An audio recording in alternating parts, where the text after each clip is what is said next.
Hello বন্ধুরা, তোমরা কেমন আছো? আশা করি সবাই খুব ভালো আছো। রেহানের দুষ্টুমির চ্যানেলে তোমাদের সকলকে জানাই অনেক স্বাগত। তোমরা যেমনভাবে আমাদেরকে সাপোর্ট করছো, রেহানকে যেমনভাবে তোমরা ভালোবাসা দিচ্ছ, তোমাদের সকলকে জানাই অসংখ্য ধন্যবাদ। এইভাবে আমাদেরকে প্লিজ সাপোর্ট করো, আমাদের পাশে থেকো। বাইরে বৃষ্টি হচ্ছে কিন্তু গরম কিন্তু কমছে না, তাই না বলো? আর আমি এখন একটু বেরাচ্ছি, আমার তো শরীরটা ভালো না, একটু ডক্টরের কাছে যাব আর কটা জিনিস কেনাকাটা করার আছে। কালকে একটা জায়গায় আমরা ঘুরতে যাব, তো কোথায় ঘুরতে যাবো কী করবো সবটাই তোমরা ভিডিওতে দেখতে পাবে। আর ওখানে একটা পুচকু আছে, পুচকুটার জন্য একটা গিফট কিনবো, সেটাও দেখাবো কী কিনছি। বাড়িতে এসে আবার দেখা হবে। ডক্টর দেখিয়ে মায়ের কাছে ঢুকলাম, মায়ের সাথে একটু দেখা করবো বলে, আর এসে দেখি মা নেই, ঘর পুরো ফাঁকা, গেট খোলা। আর এই যে চিকি, আর এই যে চিকি ঘর পাহারা দিচ্ছে। আমি দেখি চিকি আমাকে দেখে বেরিয়ে এসছে, গেট ফেট খুলে মা কোথায় চলে গেছে।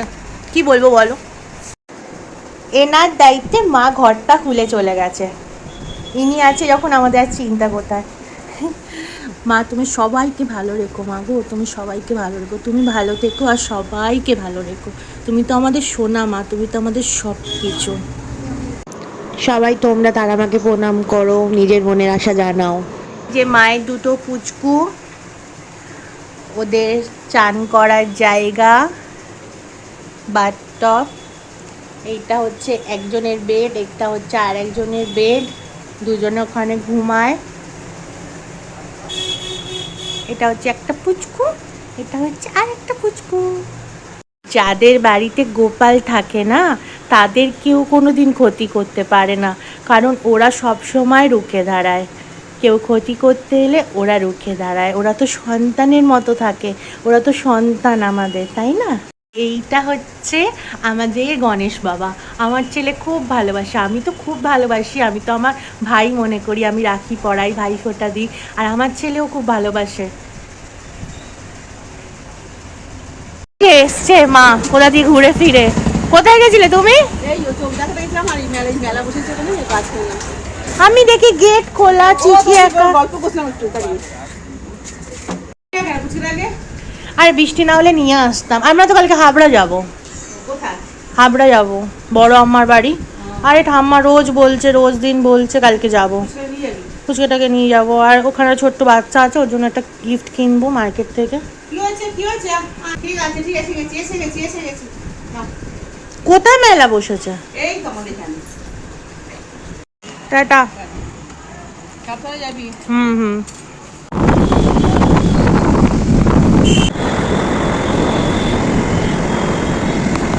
এই জাস্ট বাড়িতে এলাম, জানো বাইরে এত বৃষ্টি যে বৃষ্টিতে পুরো ফেসে গেছিলাম।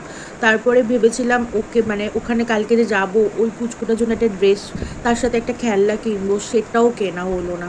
মানে বৃষ্টি এমন মানে পড়তে শুরু করলো, তো আমাকে এমনি ডাক্তার দেখালাম, আমার তো শরীর ভালো না, আমি বৃষ্টিতে ভিজতেও চাইলাম না ওই জন্য। তারপর মায়ের কাছে গেছিলাম, ওখানে ছিলাম 15-20 মিনিট মতো। তারপর তো তোমরা দেখতে পেলে মা ছিল না, ওই জন্য আরও লেট হয়ে গেল। না তো মায়ের সাথে আমি মানে অতক্ষণ মায়ের কাছে বসতামও না, মানে আমি 5 মিনিট মায়ের সাথে দেখা করে, যেহেতু মায়ের ওখানেই গেছিলাম ডাক্তার দেখাতে, তাই জন্য 5 মিনিট মায়ের সাথে দেখা করে আমি চলে আসতাম। ওইখানে একটু লেট হয়ে গেল, তো এমনিতে লেট হয়ে গেছে, তার মধ্যে বৃষ্টি বাইরে, মানে কি বলবো। তারপরে রেহানের জন্য বাড়িতে পরা দুটো জামা নিলাম, আর দুধ নিলাম, ওষুধ নিলাম, ওর ওষুধ, আমার ওষুধ, তারপর আরও যা টুকটাক কেনাকাটা ছিল সেগুলো করলাম, বাজারে গেলাম। তো এই করতে করতে বৃষ্টি এসে গেছে। আর এমন বৃষ্টি, মানে তোমাদের কী বলবো, এই বৃষ্টিটা যদি মানে তেমনভাবে ভিজতাম তাহলে আর দেখতে হতো না। মানে এতটাই আমার শরীরটা খারাপ, মানে যখন জ্বর আসছে আমি পুরো কায়েল হয়ে যাচ্ছি। ওষুধ খেয়ে খেয়ে খেয়ে খেয়ে নিজেকে ঠিক রেখেছি। তোমরাও বৃষ্টিতে ভিজো না। দেখো কাজ থাকলে তো বেরাতেই হবে, কিছু করার নেই, কিন্তু যতটা পারবে ছাতাটা ক্যারি করো।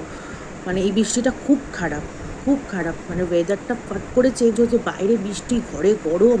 মানে কি বলবো, বাচ্চারা বিশেষ করে ছোট বাচ্চাগুলোকে একদম সাবধানে রেখো। কারণ বাচ্চাদের শরীর, আমরা বড়, আমাদের শরীর খারাপ করলে আমরা বলতে পারবো, কিন্তু ওদের কষ্টটা নেওয়া যায় না। ছোট ছোট বাচ্চাগুলোকে দেখে খুব কষ্ট হয়। আর দেখছো রেয়ান কিরাম কাশছে, খুব কাশি হয়েছে, খুব কাশি হয়েছে। চলো ওই ঘরে যাই, মামদেরও দেখাই, তোমাদেরও দেখাই কী কিনেছি। খোলো, খুলে দেখো, খুলে দেখো কি এনেছি, খুলে দেখো, খোলো। খেতে বলিনি, দিয়ে আমি খুলে দিই।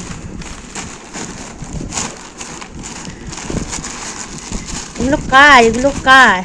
কুটুসের জন্য এনেছি আমি। কার? কার জামা? কার জামা? এদিকে তাকাও, এদিকে তাকাও। কার জন্য এনেছি জামাটা পাপা?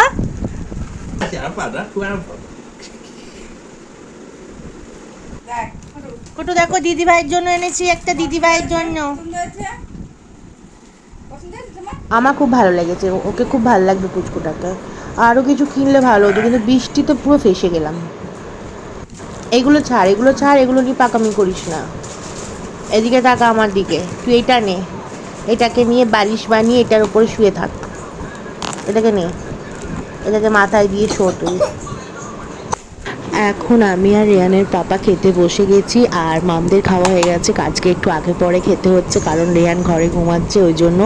আর মা খিচুড়ি দিয়েছিল, তো মাম আর আমি রাতেরবেলা যে খিচুড়ি খাবো, মানে মাম খেয়ে নিয়েছে, আমি এখন খাবো। খিচুড়ির সাথে আলু ভাজা খেতে খুব ভালো লাগে আমার, ওই জন্য মামকে বলেছিলাম, আলু ভেজে দিয়েছে তাই। আর এই যে মাটন আছে, আর একটু ভাত আছে, আর আরও দিনের বেলা তরকারি আছে, সব মিলিয়ে মিশিয়ে খেয়ে নেবো। বেশি বেশি পড়ার কথা বলে মুখ লুকিয়ে রাখে এরম ভাবে।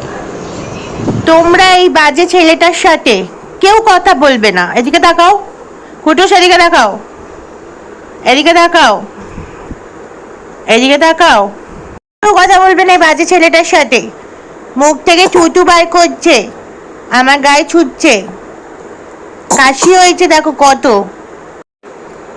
এদিকে তাকাও, বলো জনি জনি। ইয়েস পাপা। এদিকে তাকাও, জনি জনি। ইয়েস পাপা। পড়াশোনা শেখাচ্ছি, সেটা শিখবি না। এদিকে তাকা। কুটুস একদম বাজে হয়ে গেছে। কুটুসের মুখটা দেখো তোমরা, খাওয়া দাওয়া তো করেই না, পড়তে বসে না। কাল থেকে পড়াশোনা করবে, ভাত খাবে। এদিকে ঘুরতে বলেছি।